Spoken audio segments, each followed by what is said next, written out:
Another way you can go against conventional wisdom is to shoot against the light. This is called backlighting. I've got a rim, a halo, running across my shoulders and through my hair and down the other side. It's called a rim light. This is caused by backlighting, and it's making me look extra decorative, I feel.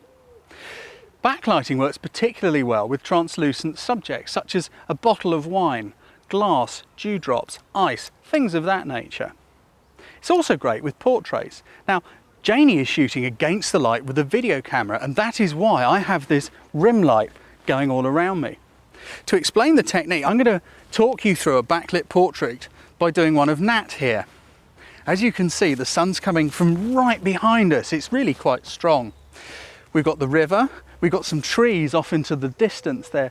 These are really, really useful because when you're backlighting a portrait, it's often best to have your subject against something dark. If I had Nat's head against the sky, we'd probably lose that rim lighting effect because the sky is really, really bright.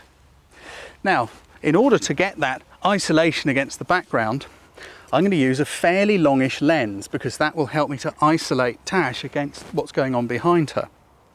When shooting into the light, you want to make sure you've always got a lens hood on. The lens hood acts like your hand over your eyes when you're looking into the sunlight yourself.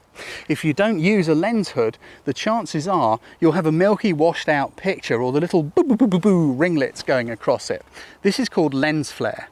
It's great as a technique and it can look really smart, but for the purposes of what we're doing now, let's just say you don't want it, so use a lens hood. So let's have a go at shooting a picture of Tash. That's it, straighten your dress out. Excellent. Now just kind of look over into the trees, Nat. We'll just have a moody old looking into the distance. Turn your face a little to your right. That's it, plenty. I don't want to get too much light on the tip of your nose. Now when you frame up the shot, to make sure you've isolated your subject against the background, the sun's gone down a bit, but it's still plenty enough for a backlight, for a rim light. Just shoot the shot. Chances are the camera will get confused because there's loads of light going on behind your subject. That might upset it and you'll need to overexpose to compensate. The background will get really bright, but it means your subject will be the correct exposure. So I need to brighten up that last shot I did of Tash. I can do that by dialing in a bit of exposure compensation. I'm going to go to +1 stop. That's going to make the picture twice as bright. The background will get brighter, but Tash will become the correct exposure. Let's recompose the shot. There we go, that's it, Tash. Let your shoulders relax a bit. That's very good. I'm getting good at this. There we go, that's great. You see, Tash is now the correct exposure. Come on, son, we want more of you. Another way you could do it would be to press the auto exposure lock button on the back of the camera.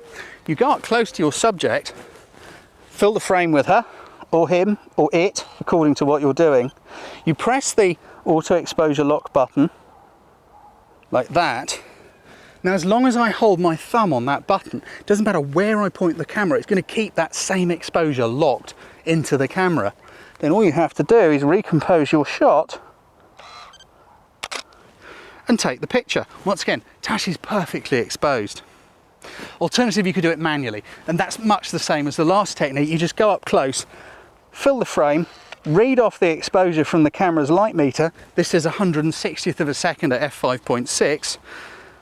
Go to manual mode and set 160th of a second at f5.6. Just like that. Take the shot. Job done. When you do that, ignore the camera's light meter because it might say this is way overexposed. It isn't. You've exposed for the subject, not the background. That's really all there is to it. Backlighting can add a real dynamism to your photography, and I really recommend grab your camera on a sunny day, get out there and have a go at this.